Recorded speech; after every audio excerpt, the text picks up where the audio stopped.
સાબરકાંઠામાં ભાજપે આ વખતે શોભનાબેન બારૈયાને ચૂંટણી મેદાનમાં ઉતાર્યા છે તો કોંગ્રેસે ખેડબ્રહ્માના ધારાસભ્ય ડોક્ટર તુષાર ચૌધરીને ટિકિટ આપી છે।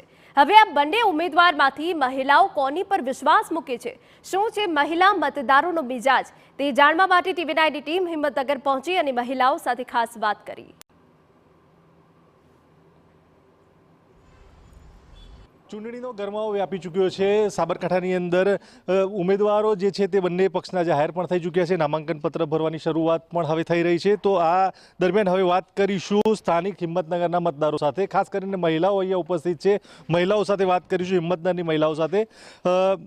જે રીતે અત્યારે હાલ મહિલા ઉમેદવાર પણ સામે આવ્યા છે, અનેક ઉમેદવારો હોય, આની વચ્ચે એક મહિલા ઉમેદવાર પણ જોવા મળે છે, આપ શું કહેશો? જો મહિલા જ ઉમેદવાર તરીકે ઊભા હોય જો શોભનાબેન બારૈયા, તો મહિલા જ જ્યારે કોઈ બી વસ્તુનું કોઈ બી વસ્તુ પરિસ્થિતિ હોય ત્યારે એનું કેવી રીતે નિર્ણય લાવવો એ મહિલા જ સમજી શકે છે। તો આપણે શોભનાબેન બારૈયાને જરૂર આપણે મત આપશું, એમ સપોર્ટ કરશું। તમે એવી કઈ અપેક્ષા રાખશો કે જે તમારા ઉમેદવારથી પૂરી થાય? અમારા ઉમેદવારથી પૂરી થાય એ વસ્તુ છે કે જ્યારે અમારા સોસાયટીની અંદર જે ગટર લાઈનની જે બધી વ્યવસ્થા છે ને એ બધી જે છે એ જલ્દીથી પૂરી થઈ જાય। હજુ પણ વાત કરીશું, આપ કઈ અપેક્ષા રાખશો જ્યારે એક ઉમેદવાર હોય તો પુરુષ ને મહિલા બધા જ પ્રકારના ઉમેદવારો આપણી સામે જોવા મળે, કયા પ્રકારના ઉમેદવારને પસંદ કરવાનું થાય?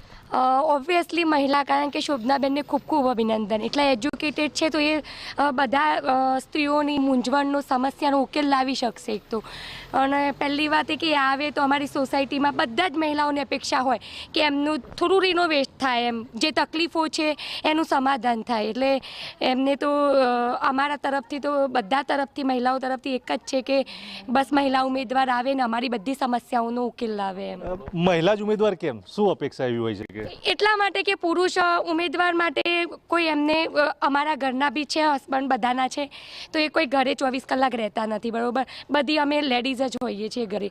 એટલે એક લેડીઝ હોય તો એને પર્સનલ ખબર પડે કે બધાનો શું પ્રોબ્લેમ છે અને કેવી રીતે એનું નિવારણ લાવવું। એમ અત્યાર સુધી તમારા વિસ્તારમાંથી ડૉક્ટર પણ હતા, તમારી સોસાયટીની આજુબાજુમાં જ ક્યાંક રહેતા હતા, એ પણ ઉમેદવાર હતા, એ પણ એમપી હતા। પુરુષો પણ શું કામનો ઉકેલ તો કરતા જ હશે ને, કેમ મહિલા જ? હા, કામનો ઉકેલ પણ જે વસ્તુ લેડીઝ કરી શકે એ પુરુષ ના કરી શકે, કારણ કે લેડીઝને ખબર હોય કે ઘરમાં શું પ્રોબ્લેમ છે, એના ઘરમાં શું પરિસ્થિતિ છે, એને ગટર લાઈનનો પ્રોબ્લેમ કયો, પાણીનો પ્રોબ્લેમ કયો, બધું જ મહિલા સમજી શકે છે, જે પુરુષને ખબર નથી હોતી કે ઘરમાં શું પ્રોબ્લેમ છે। તમે તો સીધો જ પુરુષો ઉપર જ સવાલ કરી દીધો। બેન, આ કહી રહ્યા છે કેટલી વાત સાચી? બધા પોતપોતાની રીતે એમના એમ્બિશન પર ક્લિયર છે, પણ 100% જેન્ટ્સની જગ્યાએ ઇટ્સ ઓકે, પણ શક્તિની સામે આજે એક શક્તિ ઊભી છે એટલે ઓબ્વિયસલી પુરુષ એક સ્ટેપ પાછળ જ જશે। અને એક શક્તિ આજે એક શક્તિની જોડે એવું માંગી રહી છે કે ભાઈ મને જીતાડી અને કંઈક આગળ પ્રૂફ કરવા માટે એક એપ્રિસિએટ કરો, તો બધાએ કરવું જ જોઈએ। તમારા વિસ્તારમાં, તમારી સોસાયટીમાં કયા પ્રકારની સમસ્યા છે? ગટરની બહુ જ પ્રોબ્લેમ છે, એ રિનોવેશન થાય તો વધારે સારું। તો જે વોટ માંગવા આવશે એ ઉમેદવારને શું તમારી આ સમસ્યા રજૂ કરશો ખરા? હા, શું રજૂઆત કરશો, બોલો, શું કહેતા હતા? બસ ગટર લાઈન કરી આપે। કેમ ગટર લાઈન જ એક જ માત્ર મુદ્દો? બસ અહીંયા બહુ જ ગટરનો બહુ જ પ્રોબ્લેમ, પાણી ઢોળવા માટેનો। પુરુષોની સંખ્યા તો અહીંયા ઓછી છે, અત્યાર સુધી મહિલાઓ પુરુષો ઉપર જ એવું કહ્યું છે કે મહિલાઓ જ વિકાસ કરી શકશે, તમે શું માનો છો?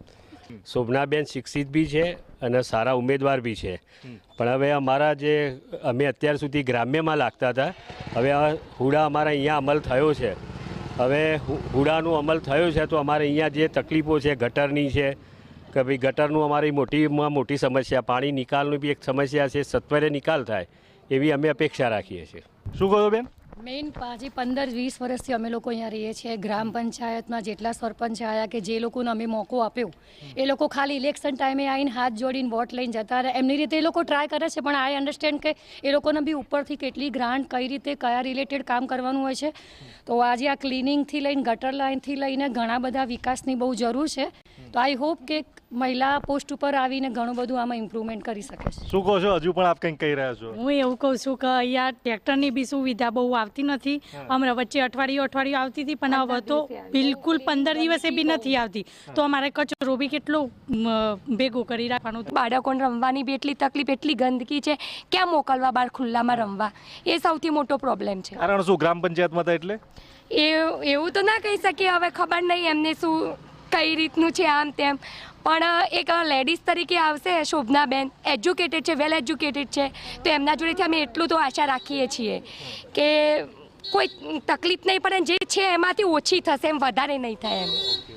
આ હતા હિંમતનગરના મહિલા મતદારો જે પ્રમાણે સાંભળ્યું તે પ્રમાણે કહી રહ્યા છે કે એક મહિલા ઉમેદવાર છે, શિક્ષિત ઉમેદવાર છે, તે આ પોતાની સમસ્યાઓ જે છે તે ઉકેલવા માટે ખૂબ જ સફળ નીવડશે.